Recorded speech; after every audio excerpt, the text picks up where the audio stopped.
शेतकरी मित्रांनो, मागची जी काही जून, जुलै, ऑगस्ट आणि सप्टेंबर, ऑक्टोबर मध्ये अतिवृष्टी झाली होती.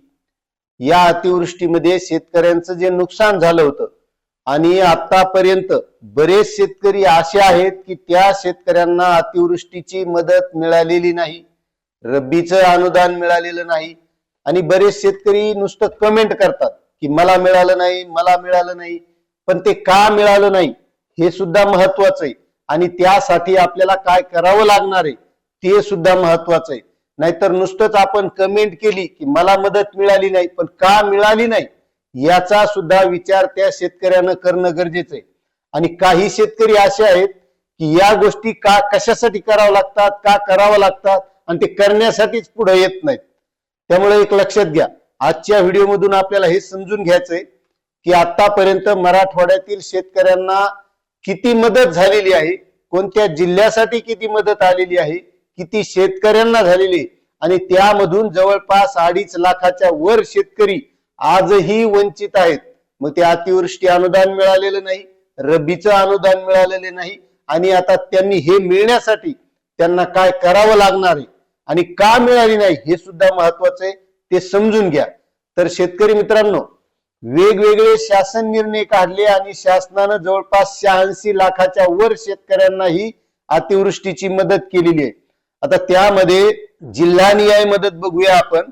छत्रपती संभाजीनगर जिल्ह्यामध्ये 9,43,869 शेतकऱ्यांना 734 कोटी 84 लाख रुपये मदत झालेली.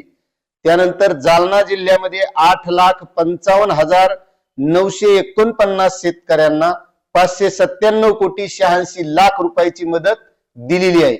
त्यानंतर परभणी जिल्ह्यामध्ये 9,94,572 शेतकऱ्यांना 562 कोटी 37 लाख रुपये मदत दिलेली आहे. त्यानंतर हिंगोली जिल्ह्यामध्ये 6,15,176 शेतकऱ्यांना 469 कोटी 7 लाख रुपये मदत दिलेली आहे. नांदेड जिल्ह्यामध्ये 13,30,988 शेतकऱ्यांना 1,027 कोटी 27 लाख रुपये मदत मिळालेली आहे. त्यानंतर बीड जिल्ह्यामध्ये 15,97,166 शेतकऱ्यांना 1,175 कोटी 96 लाख रुपये मदत मिळालेली आहे. त्यानंतर लातूर जिल्ह्यामध्ये 13,23,617 शेतकऱ्यांना 668 कोटी 13 लाख रुपये मदत दिलेली आहे.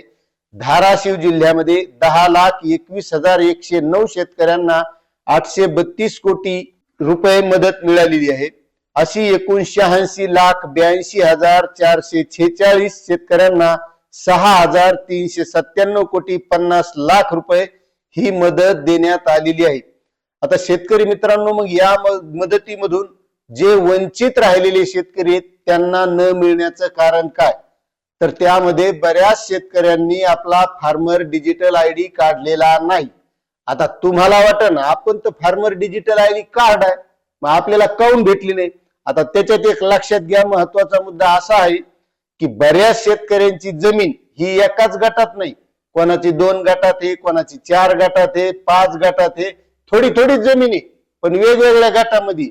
आणि ज्या वेळेस फार्मर डिजिटल आयडी काढलाय का, तर त्यावेळेस समजा एखाद्या शेतकऱ्याचे 4 गट आहेत, तर त्या फार्मर डिजिटल आयडीला 2च गट जोडले गेले, बाकीचे 2 गट जोडलेले नाहीत.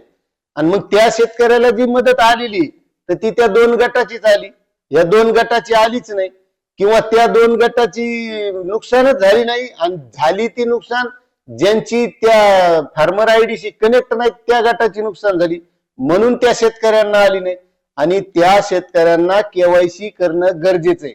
आता काही शेतकरी असे आहेत की त्यांनी केवायसी केली पण तरी त्याला नुकसान भरपाई आली नाही, तर त्यांनी त्यांचे जे काही आधार कार्ड वरलं नाव असेल, बँकेच्या पासबुक वरलं नाव आणि 7/12 वरलं नाव याचा ताळमेळच बसलेला नाही. त्याच्यामुळे त्या शेतकऱ्यांनी तहसील कार्यालयात जाऊन आपत्ती विभाग आहे त्या विभागामध्ये संपर्क साधायचा आणि त्यांच्या ज्या काही अशा चुका असतील त्या चुका दुरुस्त करून घ्यायच्या. म्हणजे त्यावेळेस ते जे 2.5 लाखाच्या वर राहिलेले शेतकरी आहेत त्यांना त्यांची ती अतिवृष्टीची नुकसान भरपाई मिळेल. आणि जर तुम्ही काहीच नाही केलं तर तुम्हाला ती मिळणार नाही, ती तशीच पडून राहील किंवा ती शासनाकडे वापस जाईल.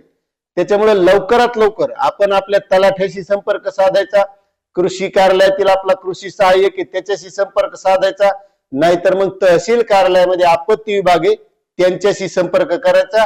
त्यावेळी जे राहिलेले शेतकरी आहेत त्यांना ही नुकसान भरपाई किंवा जे रब्बी अनुदान मिळालेलं नाही ते लवकरात लवकर मिळेल, अशी ही माहिती होती।